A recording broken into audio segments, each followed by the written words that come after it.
we want to see different kinds of stories, but sometimes I feel like we look at our individual Black creators and expect them to tell us all the different kinds of stories. When people have a negative reaction to Black trauma porn is because that's also our lived reality right now. Ryan Coogler, who hasn't missed in his filmography, and part of the reason he hasn't missed is because his context is one of a culture keeper. Sinners is not Black trauma porn. This is not a movie about us in the struggle. It's got plenty of struggle and plenty of us, but as a Black person, you leave the theater like, yeah. We don't tell enough stories of Black people who are not scared of the oppressors. The Black community seems to be used to seeing us portrayed in stereotypical ways. And when we try to deviate from that is when we see lack of support of like, I don't know. Because we're in this position, we have such an obligation to each other to ensure that we are looked upon as human beings.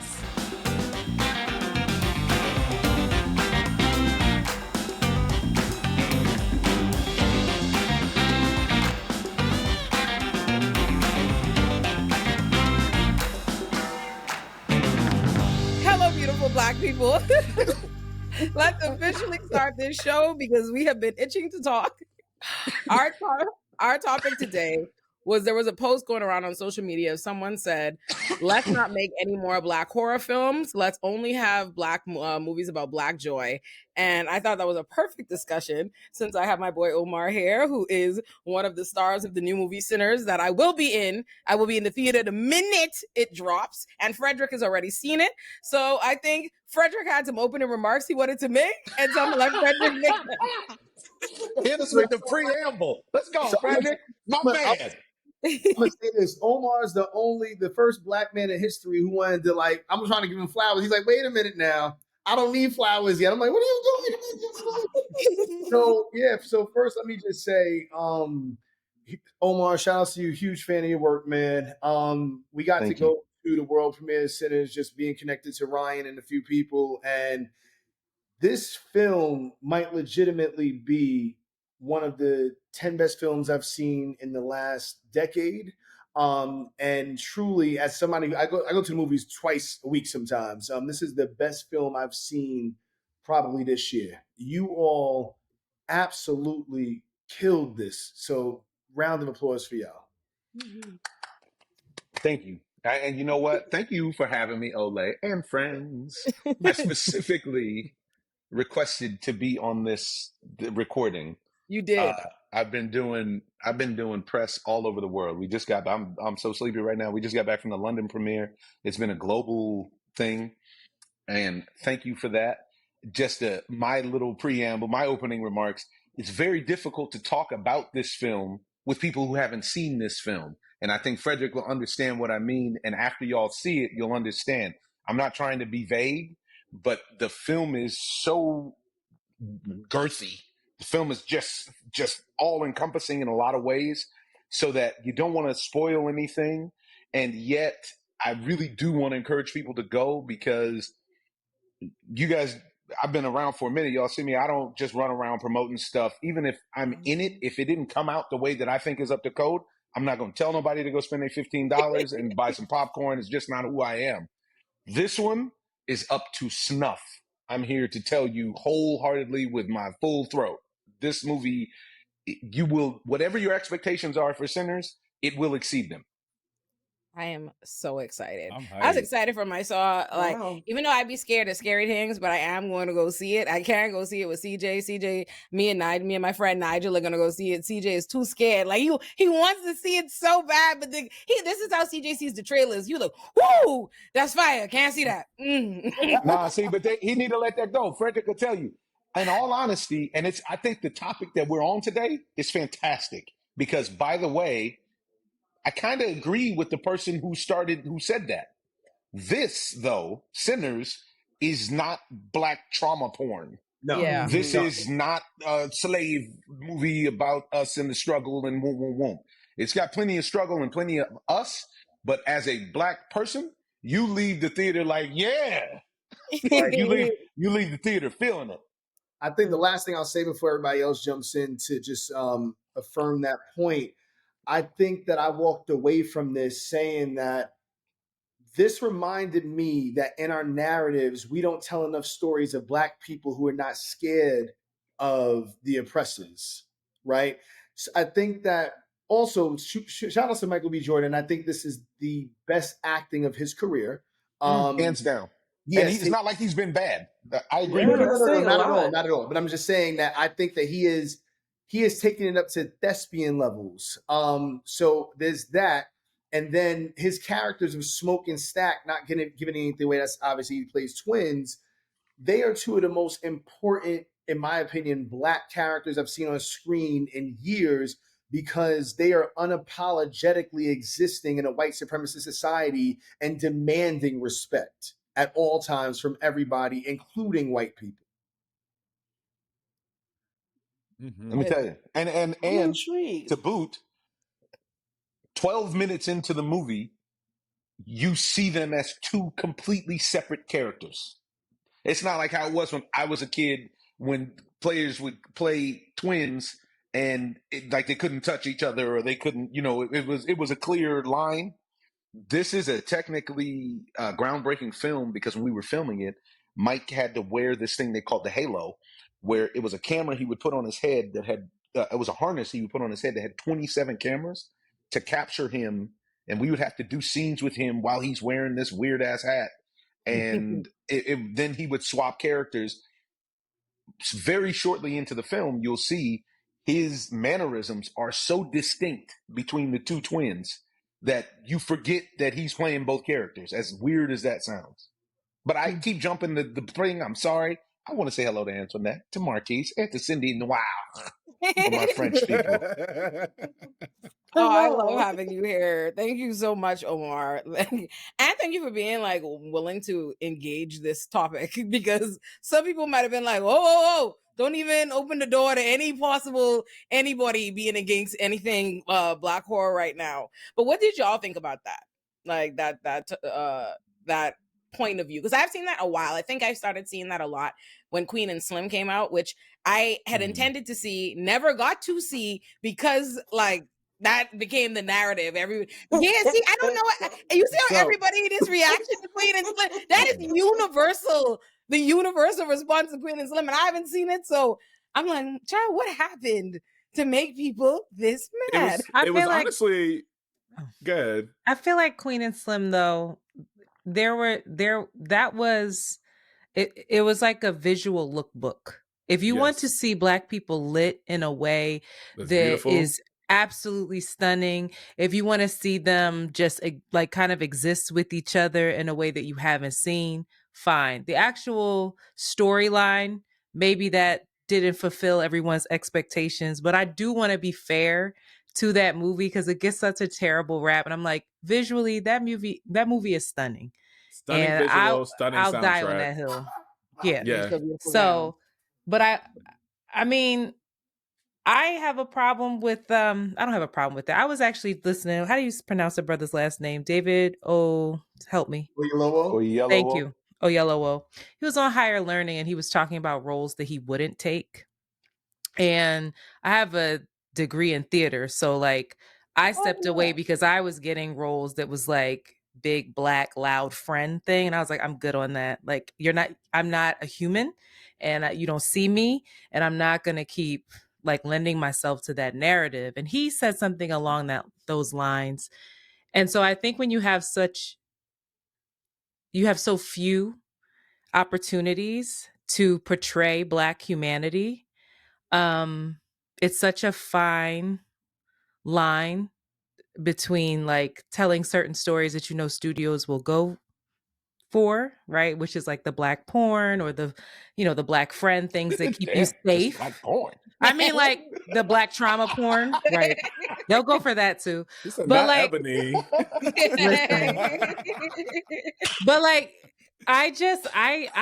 it's interesting because Olay, I saw how the email came through, and I was like, oh boy, we're going to disagree on this one, because I'm sick of it as well. Yeah, like, I'm sick I of it. feared that too. I think it's yes, and I'm sick of it without the humanity. Like, and I feel like because we're in this position, we have such an obligation to each other to ensure that we are looked upon as human beings, a being first. And that's something that has escaped most people on this, especially in this country, but across, like, globally. And so I think that our art is political, always. And so that's an unfair burden, you know, but I think that unfortunately that's kind of where it is. For me personally, I don't knock other people who just, they want to work and they gonna work, but that's kind of where I stand. I think it's interesting because I appreciate that point because, you know, now my theater nerd can pop out too. I too was a theater major in college. But in reality, I think there is, like, I love what Omar was actually talking about and what Frederick was talking about in terms of Black folks are demanding respect. So even hearing around like the twins in this space, and they're just like, oh no, I'm going to take my shit no matter what.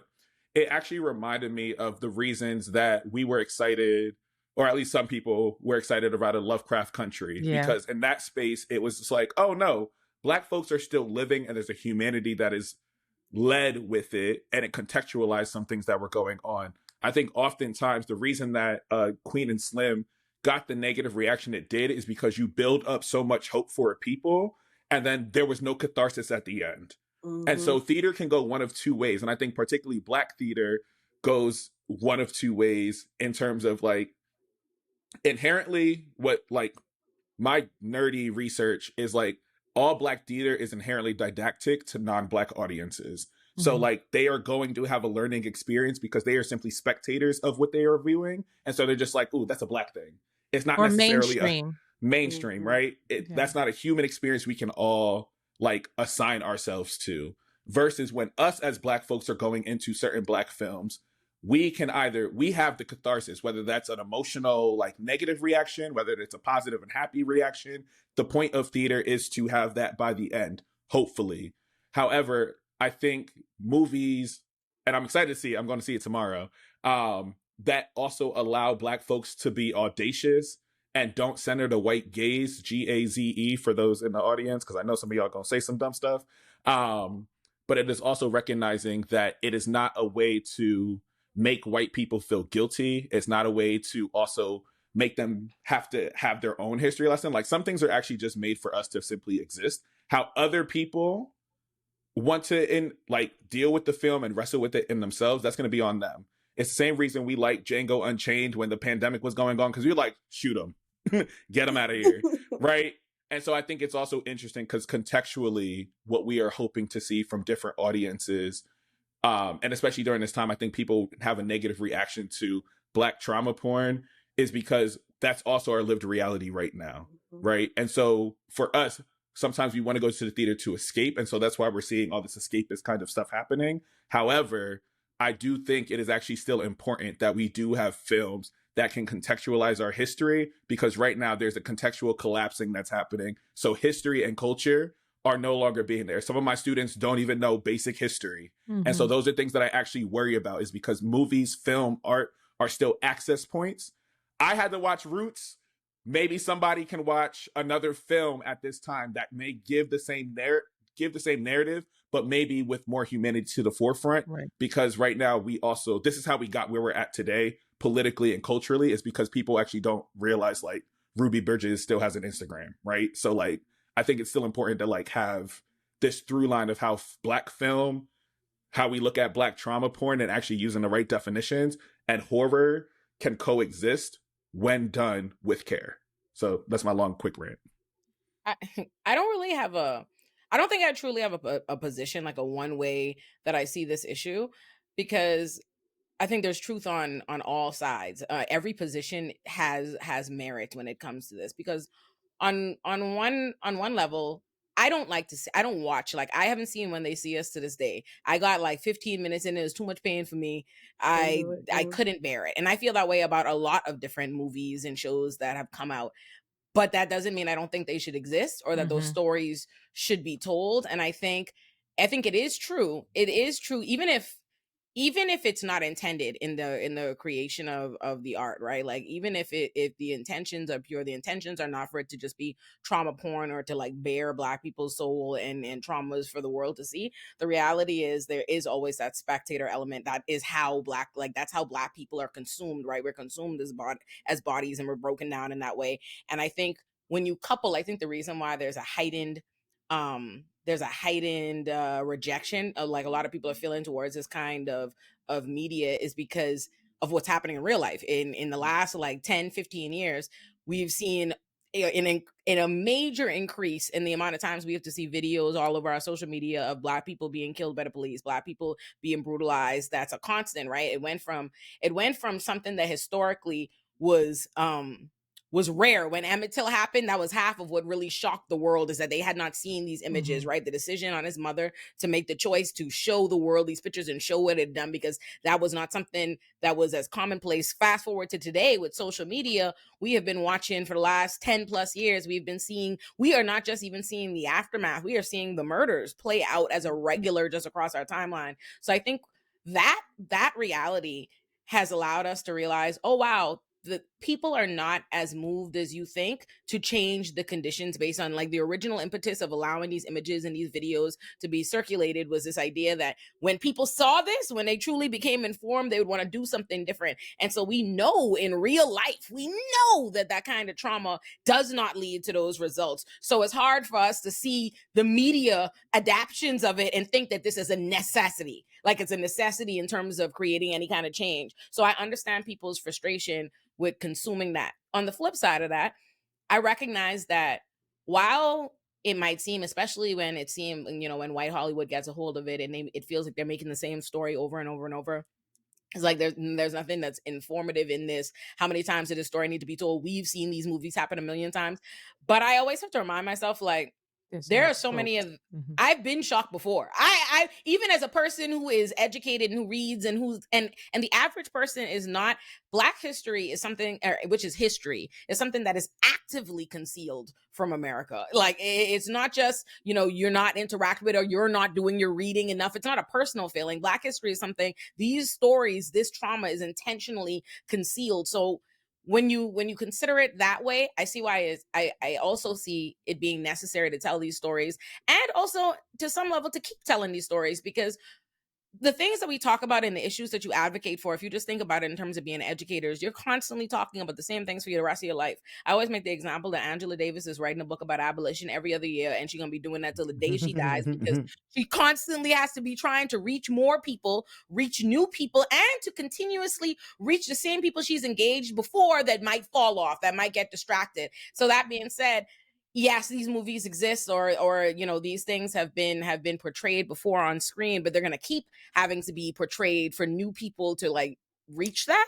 So I said that to say, I'm not like, oh, gun-ho, they need to stop making these kind of movies, and I'm also not gun-ho, they need to. I get it both ways. I guess the conflict in me is, are the movies that are just Black folks existing supported in the same way from the powers that be? They hate, like, the photograph. Yes, that's they hated my the issue. photograph. Yeah. Like, well, yeah. Right. So I feel. Go ahead. Oh, No, okay, please, check this Omar. out. Check this out. So I wanted to just hit a couple points on this, because I think everybody's right, because the basis and the foundation of all of this is the need for context. Mm-hmm. I think where Queen and Slim got off the rails, and where a lot of our quote movies get off the rails, is characters that make dumbass decisions that then get portrayed as though we're all making dumb decisions. Thus, the people who create our own circumstance and trauma gets then in turn put on the same level as films a la The Photograph, or even like The Book of Clarence, or several films that I grew up on, the Love Joneses of the world and X, Y, and Z. They get put on the same level parody-wise with expectation, but also with attention. So then you get let down because there's actual levels to the artistry and filmmaking of varying pieces that come out. That then in turn, obviously I'm here to promote the movie, but that leads us to an individual like Ryan Coogler, who hasn't missed in his filmography And part of the reason he hasn't missed is because his context is one of a culture keeper. When you go see this movie, not only is there context, but there is historical educational information that's not stuffed down your throat, but that you pick up and you say, oh, okay. This is why we've been doing the press tour and kind of fighting the horror tag. Because when you see the movie, when you leave, you're not going to think, I think, Frederick, you can agree with this. You're not going to leave thinking, and this is for CJ as well, Olay. It's like, you're not going to leave thinking, oh, that was a horror movie. That's not how you leave. That's not the impression that you leave with. You know what I mean? And I think just the last thing is that when we're looking at the scenario, me, myself, I didn't like Django. And part of the reason they lost me on Django, it was because in the first 5 minutes of the movie, the slave trader, the foreman, gives Django a shotgun that's loaded. And he then in turn is too dumb to even advocate for his own freedom if it means violently, which then he does later on in the film. And I'm supposed to be rah rah sis boom ba because he gets his get back. But the initial stupidity, once again, going back to a storytelling, the way you tell a story. That film was made by Quentin Tarantino, who has several films that I like. Then he has elements of several films that I don't like. Because in certain points when you're really comfortable, when you think you know something, you do stuff like that. And if there's nobody there that has the juice or the intention to check them and be like, we probably could do this, this, and this, then you come up with these things that you watch for me as a person, a black person, and be like, oh, come on, man. So you just dumb, huh? We just doing that? This is what you're not going to have in Sinners. In Sinners, you're going to see a movie where people, Delroy Lindo had a wonderful way of describing the film, which was, it is a film about a vibrant community that gets invaded by outsiders. At which point you Brooklyn. get to see and London, and you get to see what the ramifications of that are. Right. It's funny. So to just comment on that, and then also something that Antoinette said. So I didn't feel like the film was a horror film. I felt like the film was a musing on colonization in a way. Like very much so, actually. You step away from this film, and like most Ryan Coogler films, there's a great deal of things to just ruminate on, right? He makes certain swings and hits the ball out the park, not just aesthetically, but there's something I wish I would have seen. There's a scene where they're dancing, and I can't say what happens, but I've never seen anything like this on film, and it is an homage to Black creation across generations. That's the only way I can put it right now.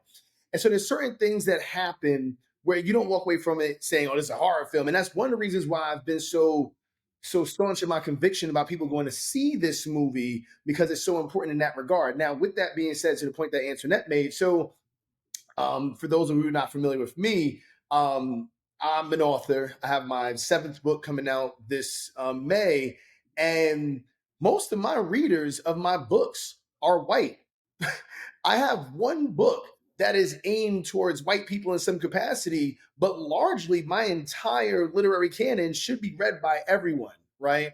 And I've written books for the Black Panther films. I've written books for all sorts of DC movies. I've written a bunch of different things, but yet still, regardless of what I write, if I'm talking about something positive, I'm talking about something heavy, this and that and third, I'm like, damn, how do I get in front of more Black folks? And I think that the conversation that's sort of missing, because it's not just about film, it's about Black storytelling, is we have all these critiques about what we want to see, but when we do or don't see, how are you supporting, right? Because that's actually how you get the opportunity to do anything. Because at the end of the day, we still live in a capitalistic system. So if my novel, I have my debut novel coming out in May, if my novel centers a bunch of Black kids, it's the novel that everyone claims it's a complex young Black male who is not homophobic, who is fighting for his family, da-da-da-da-da.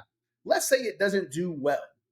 Well, that means I can't really, at that point, keep on putting novels out and get published about Black male characters if this one doesn't do well, right? And so it would put me in a position where I'm like, damn, I got to write to my audience, which I think a film that did a great job of talking about this was American Fiction, right? Where people leave out the conversation about, at the end of the day, it's bottom line. Sadly, you can create your art, but if a tree falls in a forest, right? You create your art in a vacuum. If people don't go out and support it, you are not going to have art that is put on the shelves. You're not going to have books on the shelves. You're not going to have films in the theaters, so on and so forth. And so when we're talking about something like a Queen and Slim, if people are saying that Sinners is not that, then that means that you need to go buy a ticket. Because if you're getting it with Sinners and you don't support Sinners, then you're not going to get it. People talk about, oh, I want to see more Do the Right Thing. I want to see more Crooklyn. I want to see more Love Jones. We have plenty of Black movies out, right? There was one that was starring, what's his name? What's his name from Moonlight? I forget his name. Right? Yeah. There was a movie with him. It's like something, I forget what the movie was. There's like 2 Black movies. This is the point right here. I'm just, whatever. You talking about Exhibiting Forgiveness? Yes, that's my favorite movie of last year. Stop playing. Exhibiting Forgiveness. And there's another movie out, Love Brooklyn, right? And these are 2 Black films. The Photograph's another example, right? Every person I talk to, for the most part, I'm like, hey, did you see the Photograph? What do you think of Photograph? Like, what's the Photograph? I'm like, the Photograph was basically a 2023 Love Jones sort of vibe, right? Like, and many people did. I mean, I see the face, but I enjoyed it. If you want to see a Black film with love, you can critique it if you want. But if you don't go see it, you're not going to get a lot of like Black romantic films in general. Even if you don't like this one that much, at least see it to give it a real fighting chance. Is my point. Yeah, I completely agree. I think I'm gonna do my best to make sure I acknowledge first that it absolutely Hollywood and the machine is not pushing the feel good stories, the Black people just existing. So there's that, right? There is an immediate and I think, bigger element of they want to push a particular kind of narrative. Hollywood gets behind and makes, the trauma movie, the slave movies, the big thing, and they don't get the same push. They don't give the same push or the same desire to make new Black stories in these new which is why it's such a big deal when they do come through, right? When an Abbott Elementary gets to shake. That being said, there's a second element of people not supporting what they claim they want. And I think you see that on every level, even on a smaller scale as a creator. Every piece of content I ever make that the audience told me they wanted to make, they acted all, is a flop every single time. Today I was watching people today in my comments telling me to make something that I know that they didn't watch the last thing I made on it, or they know it exists, that I made it. You know what I mean? They're not doing that. So I know I think to my original earlier thought is sometimes I think combining that with people not watching and supporting a lot of these projects that they claim they want more of, which then disincentivizes the machine behind them to make them. I think you combine that with sometimes, and I've noticed this a lot recently, the community, or at least the vocal community, especially like on the internet, will jump to get something gone before they've seen it, before they've tried to base on the assumption that it falls into one of these categories. I've been looking at that. Yeah. People have hit me personally. I don't mean to cut you off, but just throw it in. People have hit me personally because there's a clip that went viral. First of all, they roasted me because I looked old, which is the first time in my life anybody's ever told me I looked old, but it had to do with the light. Secondly, they were in there, and I was talking about the film was a dynamic original film, yada, yada. And they're like, we don't believe you. Like, I don't know what to tell you. If I haven't earned your trust after 20 years of a career where the majority of the stuff you can watch that I'm in is definitely thoughtful of how it's going to make us look. And I don't know what else I can do. Ryan has a track record that deserves you. Put it like this. When I was younger, when an album came out from somebody who had came through with an album last time and the CDs cost $16, which was $20 after tax, which was a lot of money in like 96, 98. If they came through last time, I got to give up my dub this time. That's the rule. I got to give it up. Sorry. What does that say about the collective, right? That breaks my heart. We don't believe you. I think I hesitate to chastise, and I'm not saying anybody's doing that here, but I hesitate to chastise audiences. I see a lot of people getting frustrated, especially creators, like, you don't support my work, da da da da, or you're not believing in me. But what does that say about how we feel about ourselves? Like, that breaks my heart that we see Black art, right? Collectively. And we're like, I don't know. I ain't wasting my money on that. It's like our conditioning is also conditioned to value something else. Like that it's like that value system is so deeply embedded in us, and we're holding on to it so dearly because it's all we know. And like, it's like, how do we get ourselves out of that? Sorry, Cindy. No. I want to piggyback off of that. I've been sitting back just listening because I'm on the fence as well. But I think the issue is white supremacy has done a number on us in the sense that I think as a collective, the Black community seems to be used to seeing us portrayed in stereotypical ways. And when we try to deviate from that is when we see the lack of support of like, I don't know, like The Photograph. I love the movie. I thought it was a great, slow paced, different breath of fresh air. But a lot of the complaints I heard was it's boring. There wasn't enough happening. There wasn't enough conflict happening. Well, why do you want to look for conflict? Why are we looking for beef to be happening the entire movie? You know, and I think that when we talk about not just movies, but TV shows as well, anytime we try to deviate from fighting, from slavery, from those same kind of narratives, there is this, well, it didn't have that. Well, that's the point. It wasn't supposed to have that. I just think that I think a lot of us have been conditioned to believe that we are only meant to be portrayed in these boxes, and anything outside the box is an issue. Because I think as much as people, you know, they say they have a problem with these trauma porn and these same kind of stories being told because we have these other kinds of stories. I think on some level there's an implicit understanding that a lot of what is Black life, including Black love, Black day-to-day, has strife and conflict. And that's why when you think about all the Black movies that we love of the 90s, all of those relationships would not pass this is not a toxic ass relationship or problematic by today's scale. Love Jones is she oh Jesus, don't even get me started, because me and Mark Lamont Hill have been having this fight for a long time, and that's gonna make me, I was about to go down a spiral. You know what I'm talking about. Brown Sugar got cheating, Love Jones got cheating and bad communication, love and basketball got years and years of lack of appreciation and oh, the misogyny and the best man. Like we could just keep, you know what I'm saying? And I love all those movies, and I love them down. I'm just saying, I'm not better than to this. tell a story. But I think this is what. Oh, Omar, you're muted. Omar, you're muted. Sorry, I think it's because this is real life, and real life is messy. It's not. It doesn't always fit in the box. Exactly. Yet at the same time, part of what I was going to add, I love the point you just made, Cindy.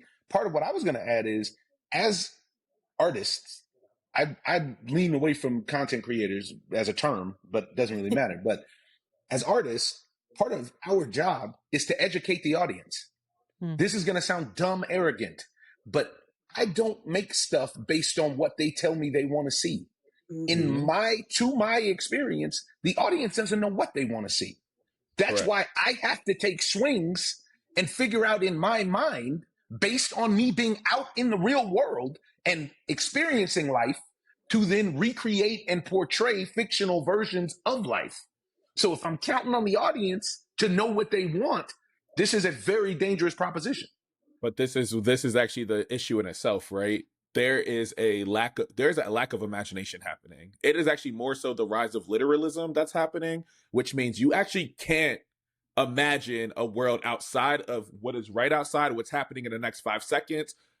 I talk to my students, I take them through like a dream activity to imagine the life that you want within the next 10 years. And that life can be as fantastical as you want.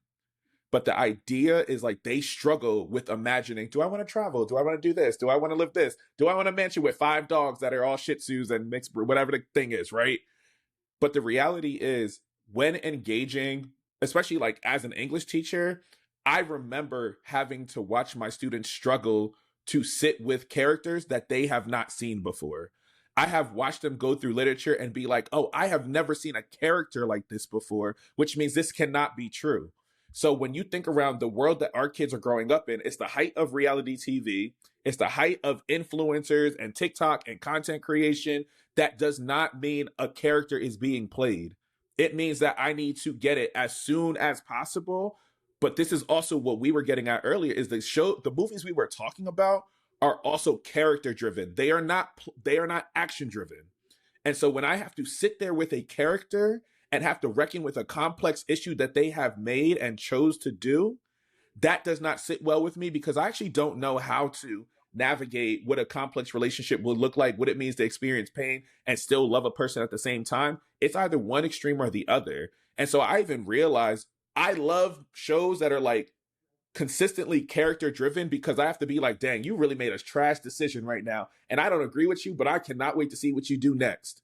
But that means I have to reckon a person's humanity. In theater, they teach us, if you're playing a villain, you have to tell me the backstory on how they got there. And if I can't create that kind of empathy for another person, I actually don't care to engage with that person, because I actually can't see your humanity, which leads into the history of minstrel shows and blackface and the mammy characters and all this other stuff, and the Jezebel, the Coon, all these characters that we have seen consistently are archetypes for Black folks on television and in movies. Those are the things that we're subconsciously, which we were talking about, Cindy, is like, this is the white supremacy of like, this is how we see archetypal Black people are. But don't let you be a mammy with sexual agency. Then that does not make sense to my brain, right? And so that's why we see it happen in pop culture all the time. I'll give you the quick streams. I'll give you the quick bite-sized information. And also, most streaming platforms, or not streaming, but like social media platforms, reward repetition. So everybody essentially becomes similar, versus actually seeing, oh, well, Frederick and Marquise, Omar, Antoinette, Cindy, Olay are not the same kind of Black person at all. There are multiple differences happening right now. And how could they all coexist? That's the reality that a lot of younger people, but also older people, are having, is because I take everything as literally as possible. And if you have to make me think beyond what I want, that's uncomfortable, because now I got to like worry about some stuff within myself. Right. Sorry, Cindy, you want to go ahead? Oh, no. Just a quick question. How often are Black people in Black media portrayed with our humanity? That's the reality right then and there. When I studied abroad, they said they were surprised to see me smile. They were like, all I know is The Wire and whatever I see on media. And they were like, wow, this is insane. And I said, but it's that scary nature of like the singular Black story, right? The Wire did it right though. I'm sorry. But that's the reality. Do we not have those stories, or people not interact with them? Because people don't interact with them. That's what's the reality. But we don't like that. So I was just about to say this, right? The things exist. Yes. Right. The things is, I'll give you a great example, because what we're talking about in part is intention, right? You see, so before we got on here, Olay was like, oh yeah, I already got your book ordered, your next book, so on and so forth, right? I have all of Frederick's books, just know this, and extra copies. I got a couple in my house too, don't play. Second book had came out, right? And this is when we first met, Olay and I, because Olay said, oh, there's a cishet Black man writing about patriarchy. Let me pick this up and see what he has to say. And we got cool because we're discussing the book and discussing our work and things like that.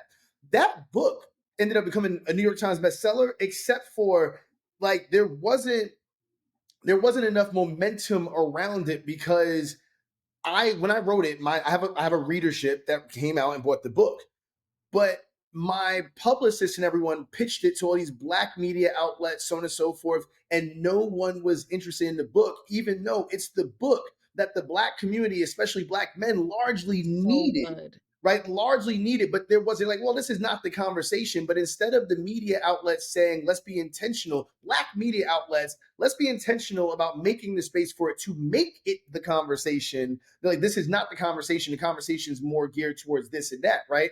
And I think that to that point, the stories, the content, the films, they exist.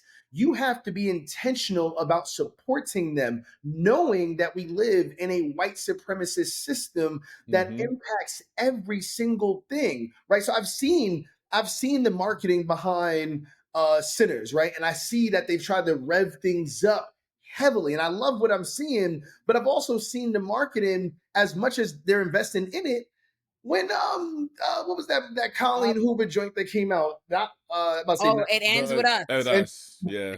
The press tour from hell. That'd have been terribly. It ends with us.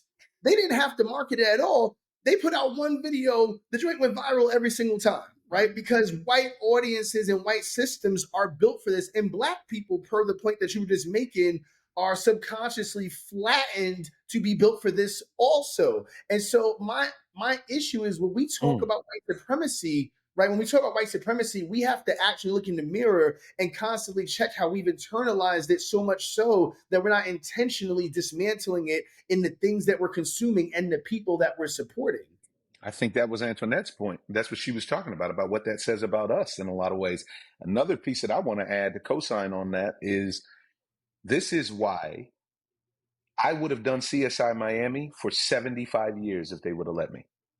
Because as square as the gig may have been, and as industry-wise, as shunned as it may have been, because a lot of people don't know, when you do shows like that in the industry, they're not looked upon like a Queen and Slim, or that it's not prestige like this, that, and the other. I'm making a conscious choice to do this, though. And that's based on the fact that I was playing a black scientist.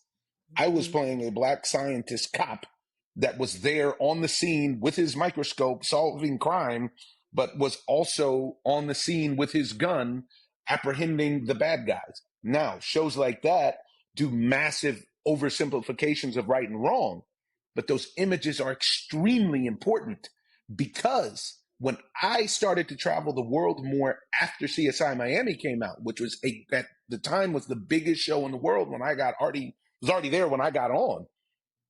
The way, just like you were saying, Marquise, the way that I was received worldwide was a whole different thing than what they see out of us as Americans showing up.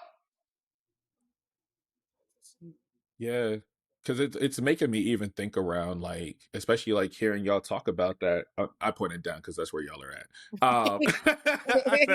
I try not to be pointing on these because I know we're gonna be all different places. But I think around, like, as we're all even talking around that, is like, we have to consistently go, yes, there is that machine aspect of it, but does this mean, like, instead of, not everybody's going out to watch these press tours and stuff like that, right? And so what does it mean for us to have to get in front of our actual community and actually be the ones to, like, facilitate this thing and show it to be a possibility model? And so it's like, I know I go and I watch all the minute to minutes and all those, like, the breakdowns and all this stuff because I nerd out about that. However, when this film comes out, and I know there's like premieres and stuff happening where people get invited, but sometimes it might take getting a younger crowd into these spaces to be like, hey, look, let's actually see a film that will center you and your humanity, that demands respect and all this other stuff. Because I'll be real quick to always show my kids like Rye Lane. I think that movie is so, like, just fun, and it's like a young coming of age story, but it's another opportunity for my Black students to be able to engage in films that feel good, but also can still feel like something that's appropriate for their age. And it then opens up to a new conversation. Like, I sat with a couple Black men to watch Exhibiting Forgiveness to just discuss who needs forgiveness in your life. But if we can start pairing these films with actual conversations that will be able to, like, have an emotional attachment to it, that might be the thing that happens. Because people tell us all the time, like, oh, Marquise, can you do more of this content, or can you do this? Or and Olay and I talk about it a lot, of just like, because I know you're about to go.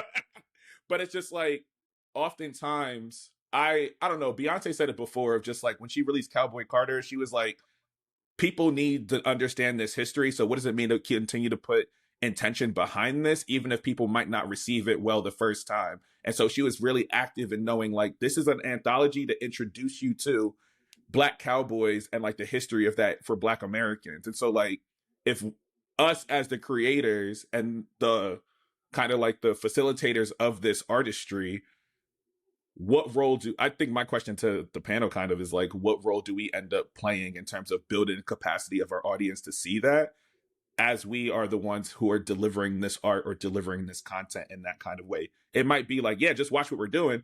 And you might be coming in not understanding how white supremacy functions in this world, or how to dismantle patriarchy and stuff like that. So that's something I've just been personally wrestling with. And if anybody else who's content creators, like, also wrestle with this idea of, like, whose job is it to, like, teach, and we still want to put out the content that we want to put out.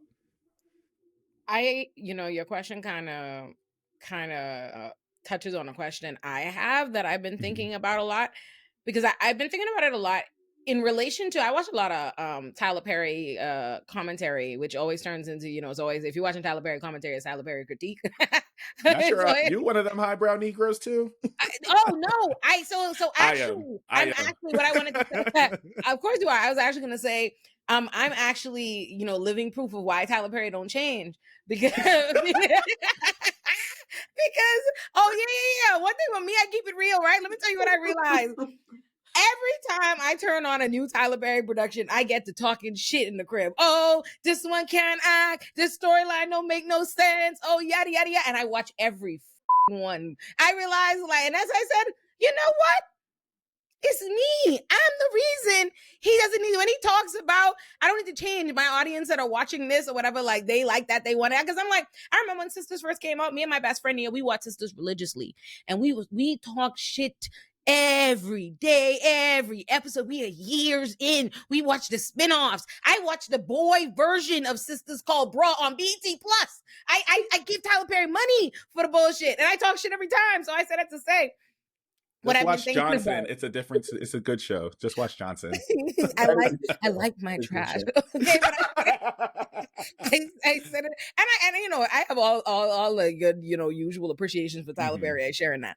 But I also have a lot of I don't think the critiques are without merit. When people are complaining about energy and effort put into the stories XYZ. One particular thing I have been thinking about a lot is I see a general critique. People tend to say Tyler Perry keeps just making the same story. And I've seen Tyler Perry express, yeah, that's kind of what I do, babes. This is a kind of a soap, a thing that I do. And I said it to say, sometimes something, and I want your thoughts on it. This isn't one of the, I'm not making a declaration. This is just something I've been pondering.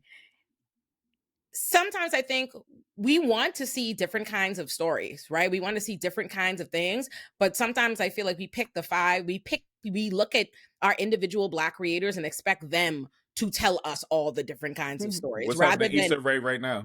Right? I genuinely, that doesn't mean, that's not me. That's not a defense of Tyler Perry to say there are no critiques to be made or any particular creator. That's me just saying, is there an element, or me asking, is there an element of us wanting to see different kinds of stories and recognizing that there is a machine, a larger apparatus that doesn't want to let those stories be told, doesn't prop them up, but we kind of put the pressure and the onus on these creators. We expect them to tell all the stories. We expect them to supply every different kind of person with the narratives and everything that they need and everything to be embodied in. Because I see that a lot. And I even actually recently saw Quinta Brunson talking about how originally when she made Janine, which who would have known that there were Black women who thought Janine was problematic, but there were apparently when she started Abbott Elementary, and they didn't feel like Janine was either not good representation or just not representative of Black women, or not all. And I think sometimes I tend to see that is people they'll get a character, or they get a kind of story, and they're upset about what it isn't. When it can't be everything. You know what I mean? It's not everything and every voice and every creator can't be representative of every kind of Black person.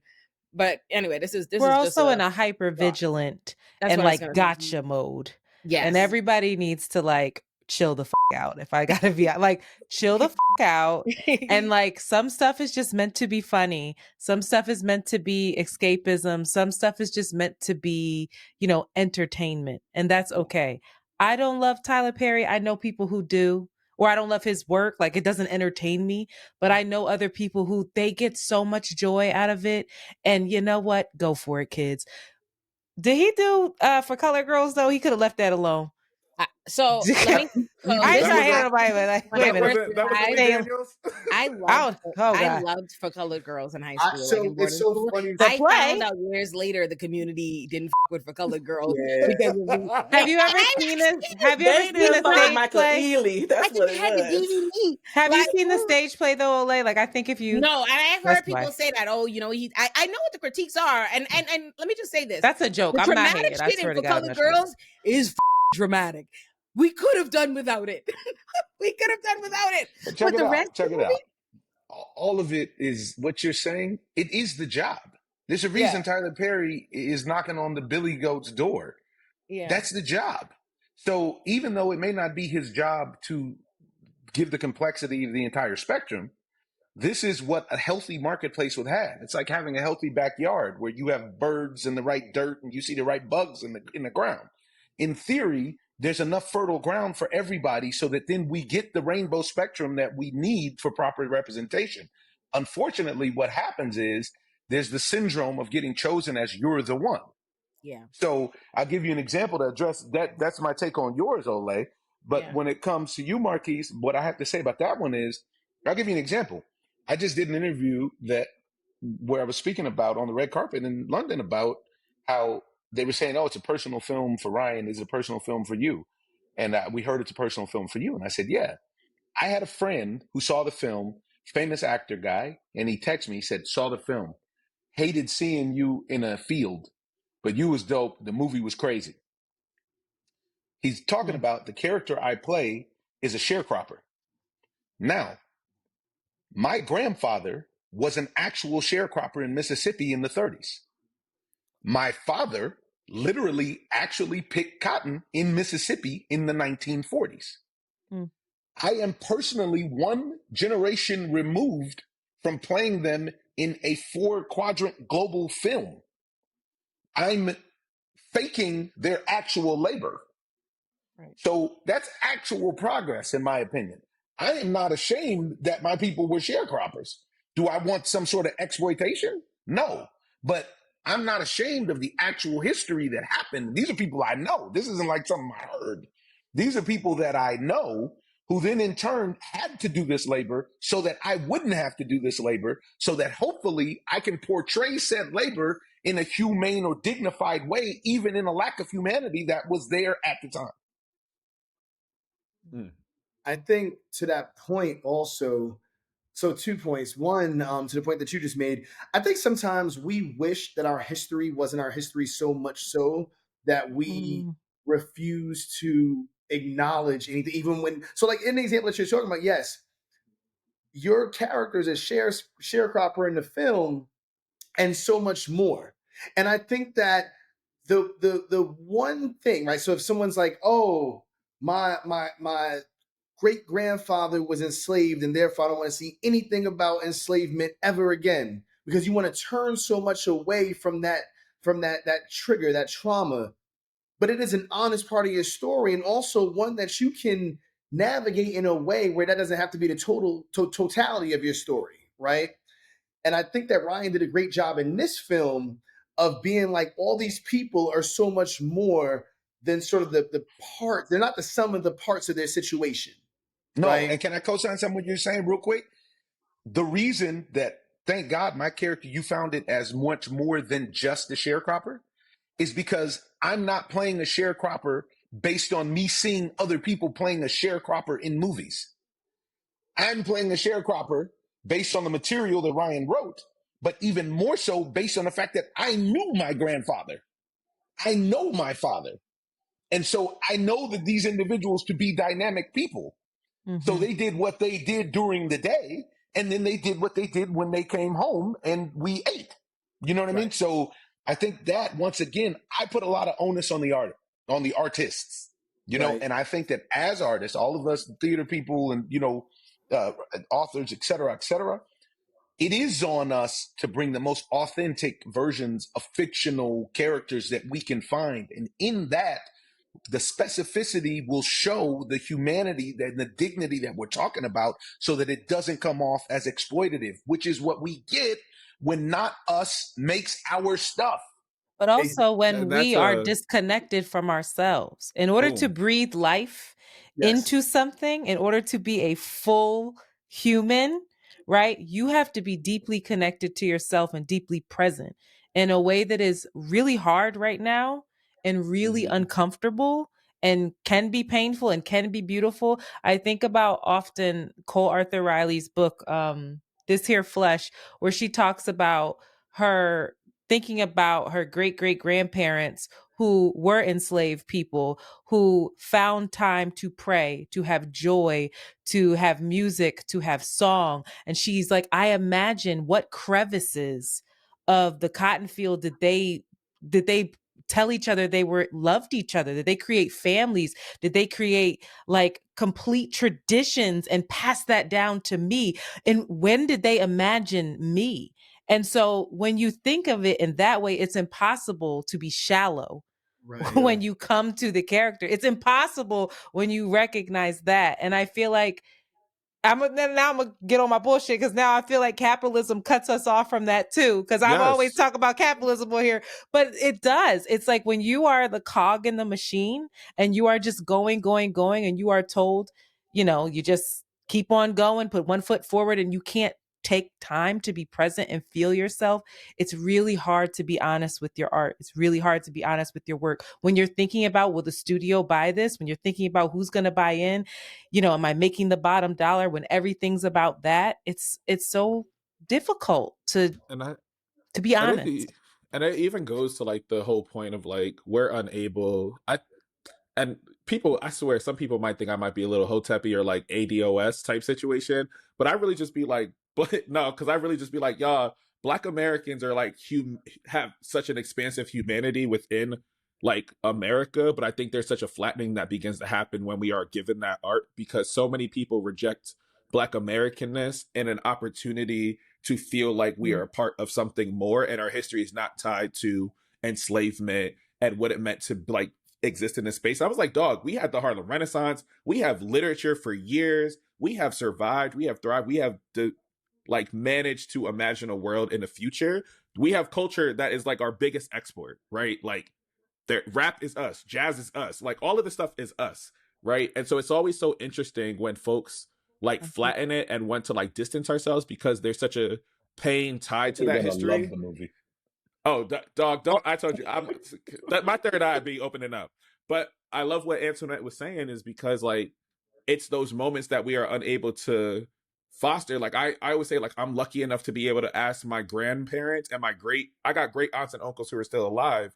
And so being able to ask them like, yo, where did our family come from? They said, yeah, we went from Barbados to Edisto Island and in Charleston, South Carolina. We worked on the sugar fields, and here's where we went to school. And here's the white lady who was buried on our plot because she risked her life to educate our family and make sure we got where we got to go. I understand that's not everybody's ability to be able to ask those questions, but it made me humanize my family lineage in such a different kind of way, which then allows us to live life and see these characters and recognize you're more than just what you produced in this world, which Black people get reduced to labor. But in reality, there are people who loved each other, who learned, who wrote books, who designed things, who like built these beautiful families. And so I'm always like frustrated of like this tension, because like the reality is our art should be like, you are so much more than a sharecropper, right? Your character is so much more than that.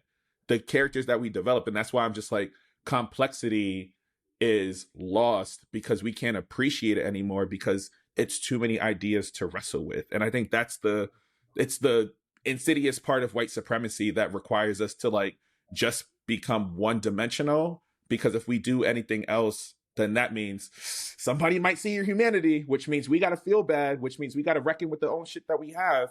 Because I would imagine a film like this does not create redemption for white people by the end. And I think because of that, then that's what I think. Like, these are also the movies that also don't sell, is when you redeem white people at the end, that's what sells in Hollywood. But if there's a film that does not redeem white folks, that's one of those that they don't like to sell, because guess what? They can't be included in that narrative. They can't be the heroes in this story. They can't be the saviors in this story. So it's interesting. The more we become complex, the more difficult it then becomes for the larger system to recognize that, because they're like, we don't know you Black people. That's different.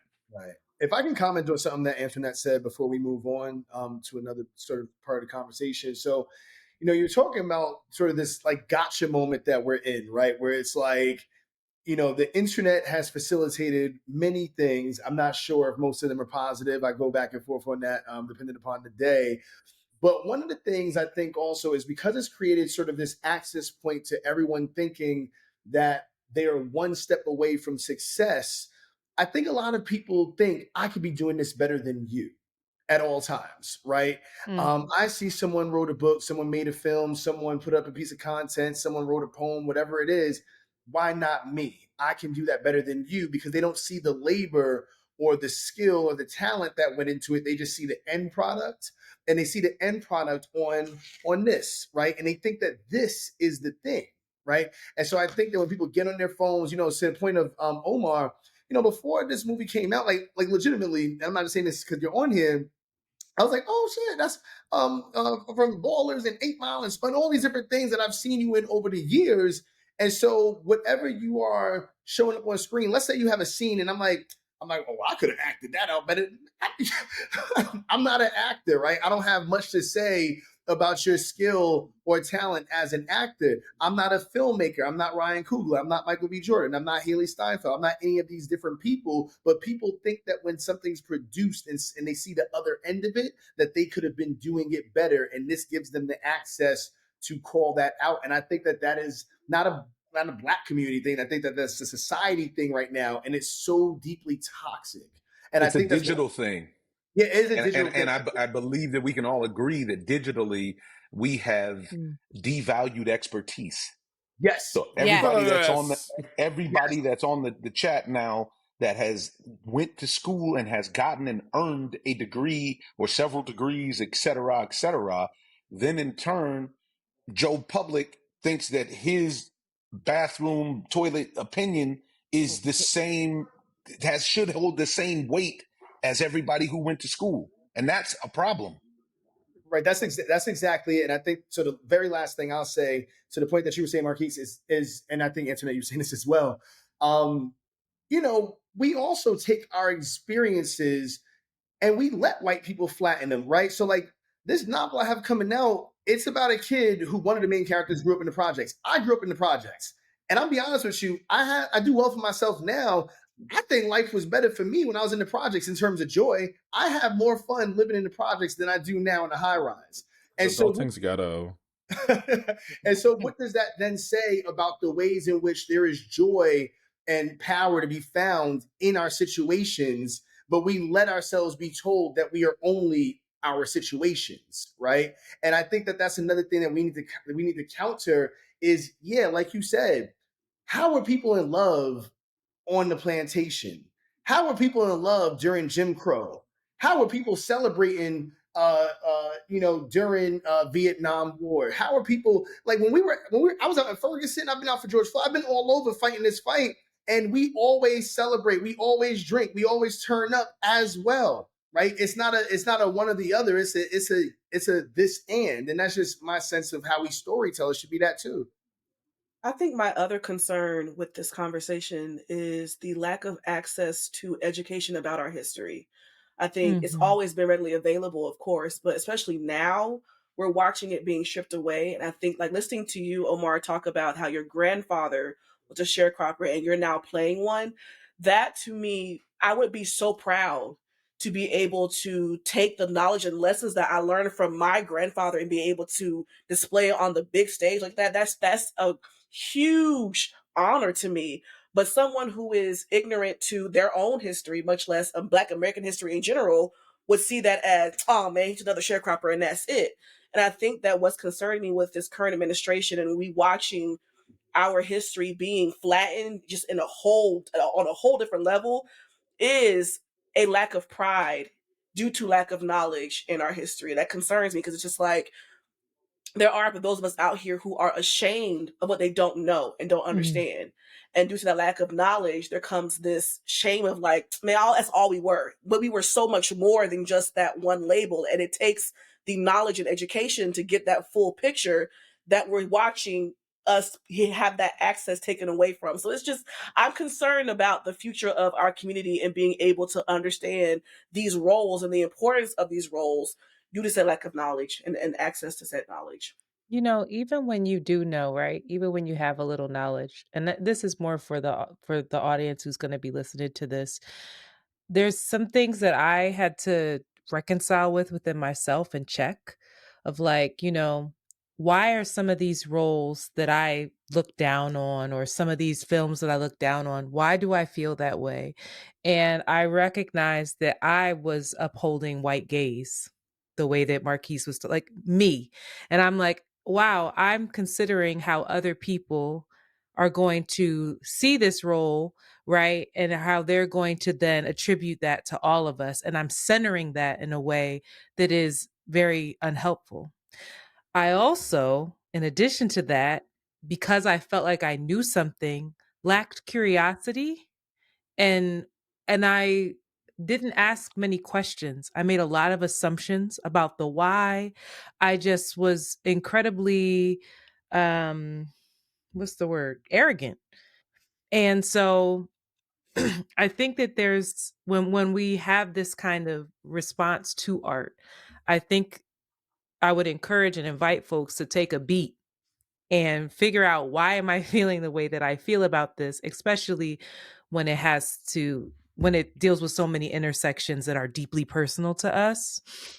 And it usually is 9 times out of 10 more about you than it is the actual thing, and something to root out there. And it's honestly the art at work, right? Like, that's what it's meant to do. So I just want to offer that, because I had to check myself numerous times. I completely Still agree. do.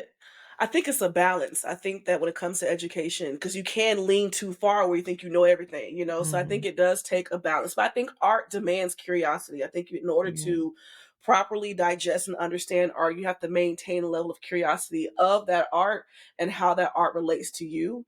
And I think that we just see, on top of a lack of imagination, we're seeing a decrease in curiosity and wanting to introspect and wanting to learn more of what we're seeing. And yeah, all of that concerns me deeply, because the more that we try to diversify our art form, the more that I'm seeing people like rejecting it from a fear of curiosity of themselves or curiosity of the world because of what they're seeing. And I think that art is meant to be jarring. It's meant to shake things up within you, but people don't want to feel that. And I think that's also because our society is already so jarring. There's already so many things happening at once. I also don't have to deal with this too. But I don't know how we can make art worth the jarring when we're being jarred in so many other ways. If that makes sense. Yeah, because go ahead. Go ahead. Because it makes me because I hate when artists become like, oh, it's F the critics, F the critics, F the critics. I actually really hate that concept of like critics don't matter, because I think it's important when there is good criticism. Good criticism helps contextualize. Good criticism helps express those things you were actually talking around. Why did this feel a certain way? Now you can tell there's a bad critic when there's just like, you're just being a hater. But I think I think around somebody like a Wesley Morris, who writes in the New York Times and he analyzes pop culture, and he takes so much care of Black art and how it may reference certain things, or there's something that may be stirring, and there's something that people are allowed to still process. When you are processing alongside the artist and the person, I think there is value in that when there is good criticism. I think right now we don't have an era, because of social media and everybody being able to give their 90-second review and 90-second critics, that people don't want to sit with a long form piece that is like, yo, there is everything in here. Here are some things that it may have missed, but here's everything that it got right.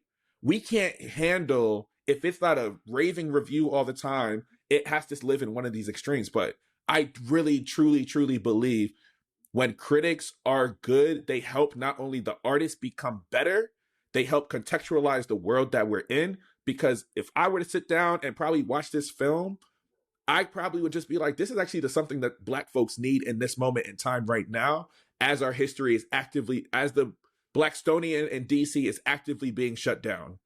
Like, that to me is something that's important to contextualize if we do it right. And I just wonder if, because of us like think piecing everything and diminishing that the art of criticism is, we are skeptical of criticism because it's meant in bad faith. But what happens when you do have the good faith actors who can round out a larger perspective? So it's interesting because I actually have sort of the complete opposite take on that. And the reason why is because I produce books, and so I have to get criticized, and I have to get, huh? Yeah, and I hate them. yeah, exactly. So now I'm not egotistically, but I don't have a single book that's under 4.5 stars. So that's just that. But talk your stuff too. But what I will say is this, though: I struggle with criticism because this entire conversation has let me know that most communities aren't even prepared to conceptualize Black people, let alone criticize them. I don't think that we are prepared oftentimes to conceptualize ourselves as Black people. So you're coming to me on the screen or on the page or on your headphones, and you already have an air of anti-Blackness that's associated with your criticism, right? We know that we live in a white supremacist society. As an example, when most of our media outlets are white media outlets, right? And so somebody said recently, they asked me actually about Sinners. They said, what's your thought on Sinners? I said, Sinners is phenomenal. Like, oh, you're just saying that? I'm like, I'm not just saying that. If I didn't find it phenomenal, I just would say nothing, because if it wasn't great, I don't need to further put down Black art, because they're going to get that enough. The movie is great. It had 100% on Rotten Tomatoes. I think now y'all at a 99, but that's still phenomenal. But because of what Marquise was talking about, because of a hating critic. No, but that's really what it is at the end of the day, right? Like, there's a difference on that. Like, if there is something that can sharpen my ability as a podcaster to be better at delivering my information, that criticism, I believe, is actually necessary. And I think it is also like the theater kid in me recognizes that. And maybe criticism might not be the word that we want to use anymore because of the connotation that comes with it. But like, finding a different word to say, what does it mean to think alongside a piece? I think people look at criticism as being like, no, I don't want that. Here's the thing, bro. Here's the thing. The internet in a lot of ways is a get-rich-quick scheme. And cats are trying to hit the number by getting clicks and likes and attention. Yes. So with that is a totally separate thing from objectively analyzing somebody's work. When we're talking about, like, how I think it was you, Cindy, that said, hey, how do we make the art worth the potential trauma or whatever that we have to watch? Art is always worth it. Art, it's the same way as saying, and feel free, Fred, to jump in. I can go in and out with mine. It's the same way as saying, man, I want to be in love. I want to know what love feels like. But you're scared to go out on a date. Yeah. This is real life. You have to risk in life. So when it comes to the art, especially with the film Sinners, has so many elements, like Marquis said, that Ryan got absolutely right, that it's worth your time for whatever it is that you may think that you miss or that you may disagree with. We can't be so absolutist that we then say, well, it's got to be this way or it's not worth my time. That's the internet bullshit right there. And us getting off that 100% score on Rotten Tomatoes, me, myself, I don't do a lot of critic reading because, like I said before, I usually make the stuff for myself because I'm the arbiter of my own taste. And I believe that you guys trust me with that so that then I can lead you to what I think is up to code. So I make sure that morally, ethically, visually, artistically, comedically, that the material's up to code, that you can trust me is what I'm saying to you when I appear on screen.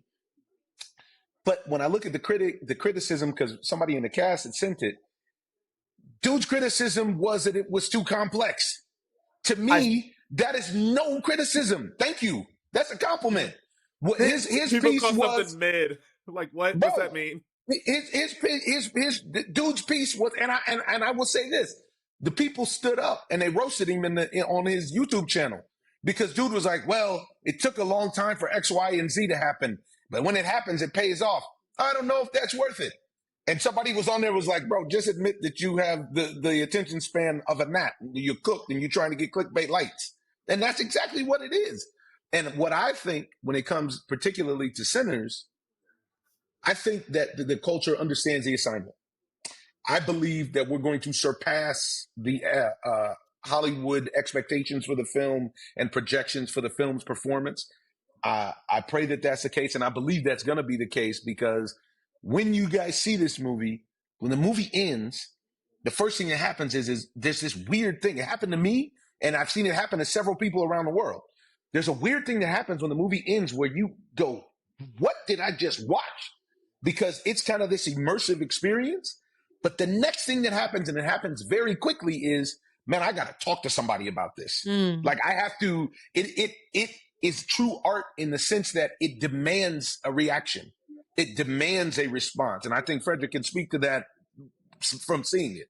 This is what you're saying is exactly why I said what I said. Like, again, I hear you, Marquise. I hear you 100%. But that's in a world that I feel like we don't live in, right? Personally, because I actually just went right now and Googled, as you was talking about that, Omar, and saw a review. And one of the reviews I just saw was a white man. Everyone likes sinners. I didn't, right? And so he the contrarian thing is what people are going to click on. The contrarian thing is going to get him the clicks, but also, white man, maybe this ain't for you, right? Maybe this is not for you. And so it's like, I'll give you a great example. One movie I didn't love, but I also didn't say this publicly. I didn't love Girls Trip, but Girls Trip wasn't for me. Oh, I didn't like Girls Trip either. Okay, but it wasn't for me. I loved it. Girls Trip wasn't for me. And so it wasn't bad. I just didn't love it. Yeah, I never said that publicly. I'm like, this is not for me. It's in the same way that I love The Wood, and some people don't love The Wood. The Wood was for me. You know what I mean? Like, that's fine. To what y'all were saying about critiques, not to be hoity-toity and quote books, but I think in Faces at the Bottom of the Well by Derek Bell, he talks about rules of racial standing, and one of the primary ones is that Black people race is the only thing that expertise is not judged by experience in America. So people don't want to hear, they discredit what Black people's opinion is about Black people, but they will credit what white people's opinion is. So it's the reason why if you point out as a Black person something is racist or something is problematic or what Black people think, that's dismissed. But when a white person says it for you, it's like, oh, look at that up to put that woke white person, right? And I say that to say that's something, my problem with critics, in the sense to what Marquise was saying, to what Marquise is saying and what Frederick's saying. The people most qualified to judge Black art are Black people, but those are whose opinions are the first dismissed, and not even just by white people and the masses, but Black people too. Because I have a channel, Illuminati Pop. I put out videos every week where I do like pop, movies and TV shows and having all the fun in the world, right? And first of all, I wouldn't even get you started on the disparity on what doing a white show, covering a white show, gets you in views and reaction versus doing a Black show. Because something I've recently been tackling, I know is that there is nothing as popular as there are a million Black shows that are popular, that are pop culture staples, but there are none of them that are as popular in terms of how the algorithm will push them and audiences respond to them and to the masses that like the comparable white shows are. So it's like, if I make on Sex and the City, white people and Black people are going to watch it. All the Black women that wanted to hear from Black women talking about it are going to watch it. White people, everybody going to watch it. But if I do Girlfriends, because white people aren't going to watch it, the algorithm isn't even going to push it to the Black people. But that's a separate point from what I was going to say, is when I did one of them days, first of all, not only does negativity when it comes to critics and pop culture analysis and anything, negativity, if I make a video about liking some shit, if I'm trying to celebrate, uplift some shit, that is not getting the views me dragging something that's going to get. It's just not even close. They're in different stratospheres. But when when I watched one of them days, I loved it. I thought it was great. I love it. I bought it on Prime before it even made it free on Netflix. Fuck me. But I bought it. I loved it. I saw it in theaters. I went and seen it twice. I bought it. I made a video about how much I love it. I posted it, and Black people said on Blue Sky, oh, someone must have cut a check. People don't like to be fans of things anymore, and it's so annoying. Like, grow up. Be a fan. So that's my experience to what Fred was saying when he gave his rave reviews for Sinners. They immediately question the integrity. You must only be supported. It's the same way, and they do it with everything. We see that in everything in society, right? Objectivity is afforded to white people, and Black people always vote Democrats statistically. But once Kamala Harris was the nomination, then we're only voting for her because she's Black. Black people have been voting for every white nominee they got, but no, now it's only because she's Black. So you see that repeatedly show up. So I said that to say I a hater. I keep saying I hate a goddamn critic, but I'll say this, not to say they don't have their place. I understand there's a big difference between a formal media critic and just everybody being a hater and just being a critic. Although I think the ability to appreciate formal critics is hard. I think that has waned in a world where everybody is just critiquing things. Yes. And to my next point, to where criticism is valuable. I'm not saying that criticism, just like reviews, aren't valuable. My problem, I find, and I think the internet created this, Twitter and all of this, because people feel like they have access. They feel like these people are at reach. Everybody who's making the art, making this, because there's social media, because they feel like they have access, or you can see this, you reach this. They also feel like they're supposed to be listened to and engaged. And I don't think this certain criticism is not for, or important analysis or discussion to me is not for the people who made the art. You know, I don't think I that's just how I personally feel. And I feel that way to the point where, like, even when I like, just a couple of weeks, I had an Olay and Friends episode where we were talking about, you know, the Breakfast Club situation, like Wayne and I. When Charlamagne was to text me about that personally, I'm like, I'm not going to debate this man about his personal life. Like, that would be crazy. You know what I mean? This discussion is for podcasts. This is not for you. You know what I mean? For you. And I said it to say, I think that can be the problem with, like, a lot of criticism that you get, especially media criticism of, and especially when it comes to Black media and Black art, is people expect the criticism to reign supreme. They expect people to change and move with their critiques of their art, you know what I mean, and telling them what to do or what not to do. And I think the problem with that is you often don't know, and I feel this way even with, like, having an audience on a much lesser scale, having an audience that makes requests and suggestions and demands and criticisms based on what they think you should or should be doing. It's like, you don't know why what I'm doing is working or not. You think you do, but you don't. You don't know why the average person. So you're giving me advice to take away the things that make it what it is, that make it powerful to who it is. So that's why to me, it's like, it's not that I don't think criticism has its place. I just think it's dangerous for artists to actually listen to it. Not to say that they don't listen to feedback. I think you can have your own own support system of people you trust, people you know are qualified to give you advice, that get your advice, that get your vision. But I think that's very different than strangers making, whether professional or not, making their 100%. Critique based on what is their views, their likes, their this. Once again, devaluing expertise. Yeah. And trust people's expertise at that. Like, at the end of the day, using Sinners is a good example. It's not just Omar and Michael and Ryan and these people making a movie in a room on their cell phone. This went, you know what I mean? Like, this went through all these different execs at WB. This done going through all these test screenings and so on and so forth. Even people on the page, you go through multiple rounds of edits and through editors who went to school for this. So, like, maybe you don't like something, but 5 people did, and they stood by it and put this thing out. And also, there's a place to me for all Black art. I'm sorry, I don't watch Tyler Perry films personally because I'm a high brown Negro. We see each other. We see each other. But I'm not mad. I'm not mad. I'm with you. Oh, there's a place. I'm there's really a place Tyler for Tyler Perry's Perry, fan. and there's a really place for Ryan Coogler. On the under, you are his biggest fan. I am too, and you know what? Paid Also for that studio. Not only listen. No, you have to understand. My mommy was buying them Tyler Perry Play DVDs off the road. Okay, I'm a long time Tyler Perry fan, but on top of that, what made it worse is CJ's auntie is Debbie Morgan, starring in Beauty and the Black. And Tyler Perry does wonderful by my auntie-in-law. So it's just like, oh, I already liked you. Now look at you treating my auntie good.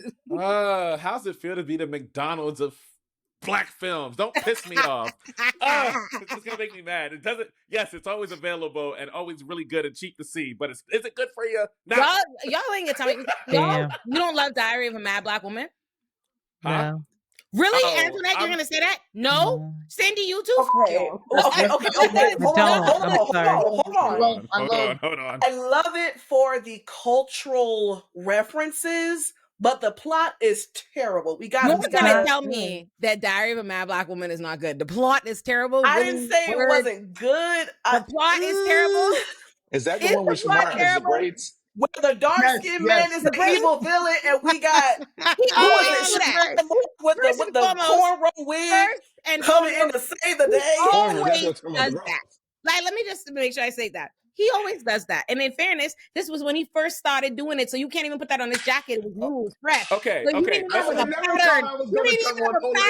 This is wild. Only to stand for Tyler Perry. This is not my bingo when my educated Negroes get to distance Tyler Perry, this be me on Twitter. Because I ain't even gonna hold. Tyler Perry's best work is Why Did I Get Married? Like, let's be clear, that's quality work. Also my shit, but let me tell you what you see what I don't like. However, y'all gonna talk about them wigs, about the wig on Shamar Moore and Diary of a Mad Black Woman, but let Cicely Tyson them get off that Bahamian accent and Tyler Perry and Why Did I Get Married? He pissed me off at this. Let me tell you, Cicely Tyson is not Shamar Moore is not Cicely Tyson. Why would you go to we're not doing that. Royalty. Listen, I love Cicely Tyson. I have Cicely Tyson's autobiography on the shelf. Come on, That is not not a gonna sit Bahamian here accent. and- It is Don't the Some stop me. people whitest are way you can think that untouchable, you Olay. anybody in a I'm linen, like, in a full sit cloth linen round. suit, and all of a sudden you're Caribbean. You don't come Listen, to- listen. I'll bring up the Elmer Fudd right now. If we're gonna be talking about accents, everybody in Black Panther deserve to be in prison. Listen, Okay, God bless This them. is where we know. This is where we know Olay's losing the argument, and she had to go real personal. And she had to try to tie it to Bahamian accents. I ain't saying This that is was how. much. This That is how that's on your side. I'm giving you that. I'm telling you, Tyler was wrong there. I'm giving you that. Here's my problem with doing a doc. So let me tell you, he does. First of all, let me just be clear. He does this f***ery all the time. There's a couple of off-kilter Oh, you Jamaican talking about your man? accents. You talking about your man? Yes, that's my No, boy. your But man. he Oh, my bad. I did. just want to He make sure does we me talking wrong about your here. man, I Tyler. just wanted to explain why I was exceptionally displeased. You have to understand. There are when someone fucks up a Jamaican accent, everybody knows they're fucking up a Jamaican accent. Do you see what I'm saying? You know Jamaicans. You know other accents. You don't know no Bahamians. There ain't enough There representation are no to be playing with us. Bahamians. They have no Okay. idea that Bahamians don't sound shit like this. She didn't have a reference point, and this Queen. is She what did the made best she you could. Raise Cicely Tyson from the grave for this bullshit. And I Okay. love Sicily. On this lands, on Let this her land. rest. Come on. All of this Fucking fantastic ain't work that, she gave okay? us But 100 you years didn't of do that service, accent. and this is what we gonna go after her That's for. crazy. Boy, I should have never came on the show with y'all. Y'all gonna get me kicked out the league. Yeah. Something that I wanted to ask was, how are we defining a Black movie or show? What makes it Black? It's funny majority you should Black ask that, cast. Antoinette, because me personally, I low-key, I feel it's a little bit farther than the one drop rule, because when you see me in it, I am now making this a Black show. I'm dominant like that.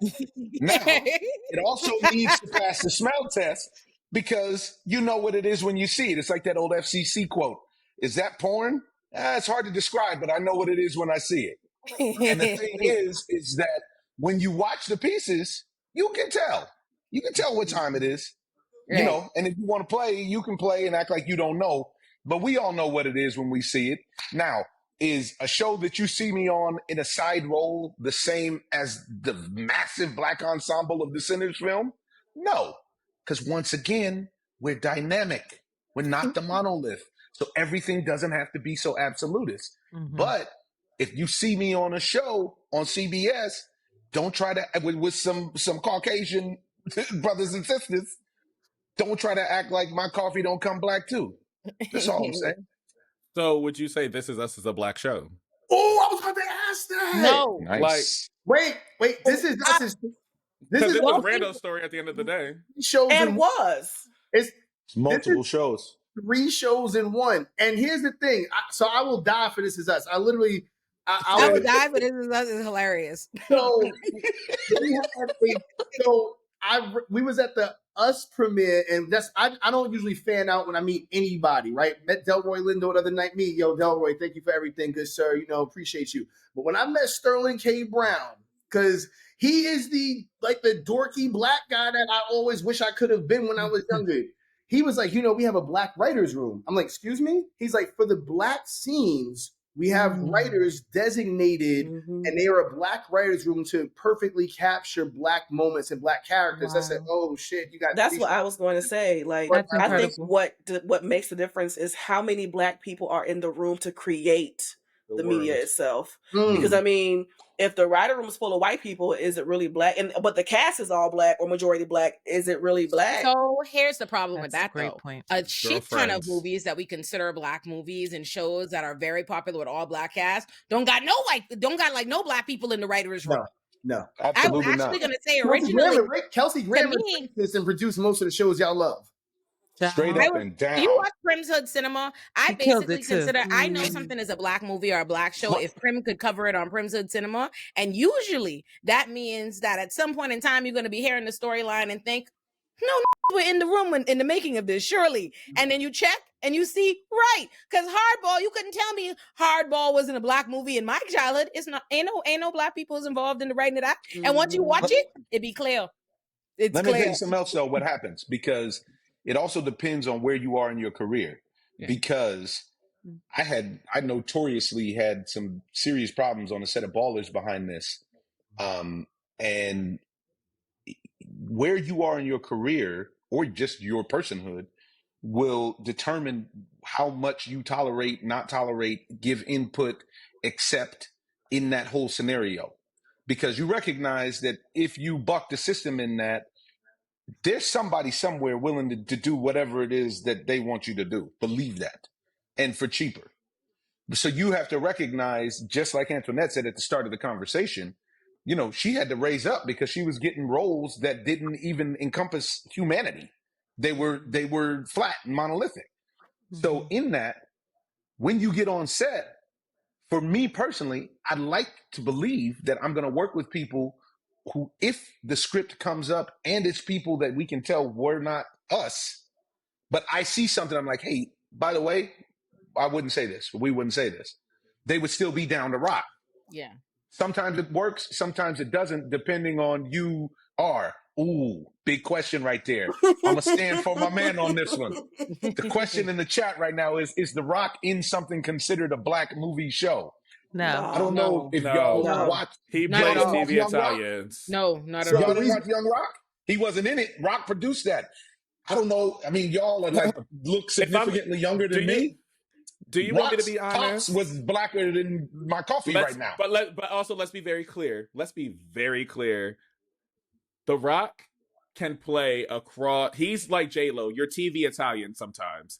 Now, when I saw The Rock show up as soon as I saw The Rock show up on the actual documentary around like Top of the Call Sheet, I actually found it really fascinating because The Rock, for so much of his career, was actually very like, I don't know how else to put it, but he was apolitically black. And so like, it was kind of like the assumption that was made, but did we always make the association?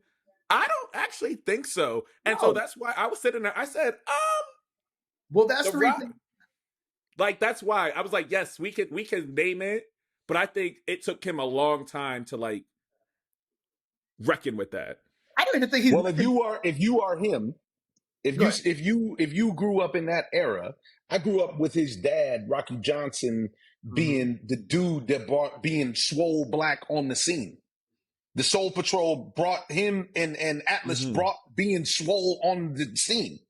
So then for somebody like me, who then sees, oh, this is Rocky Johnson's son, automatically, I'm automatically giving him every, advantage on that. Mm-hmm. Now, if you come in and you see him playing it down the middle, I can understand where you're coming from. It's difficult. I saw him in that same thing that Marquise was talking about, the first on the call sheet, whatever. And then just talking to you tonight, I was like, Ballers, Omar, John David Washington. I'm like, oh, was that a black show? I never thought of Ballers being a black show. Because The Rock again, The Rock is what made me actually, like, it took me a while to watch Ballers. It's not because of The Rock. It's not because of The Rock. You guys, this is one of those examples of what we were talking about earlier. You know why you guys said that? Because it wasn't black people that made it. You better stop. Not because of The Rock. Don't do this. I'm here to tell you because I was there. I'm here to tell you because I was there. No. I'm not saying it in a negative way. This is part of the issue that I had on the thing. I'll tell y'all off air, but this is part of the issue that I had. I'm trying to get you in The Last of Us season 3 and shit. No. Sign me up. Sign me up. Help me out. Olay, cut this out. Yeah, I'm doing it right now. The Illuminativerse is huge and always expanding, so let me tell you where to find everything. Subscribe to my main channel, Illuminati, to find my Illuminati productions, which are my long-form video essays, my deep dives. You can also join the main channel, Illuminati, to get access to my exclusive show, Olay and Chill, and my backlog of content like Iconic and Illuminati joints are all on the main channel. Subscribe to my new channel, Illuminati Politics, so you don't miss my interviews with Brad Lander and Zoran Mamdani, who are running for New York City mayor, as well as my State of the Union type addresses that I do with my O Squareds, and any explicitly political content I have planned for you going forward. Subscribe to Illuminati Pop for all my TV and movie takes, reviews, and breakdowns. We have all the fun over there, and we also have a Patreon for Illuminati Pop where you can get all the videos uncensored. Subscribe to Olay and Friends for my podcast, Olay and Friends. Subscribe to Illuminati Bite if you want my takes but don't have an hour plus to spend. And last but not least, subscribe to my Substack Illuminati for all my writing.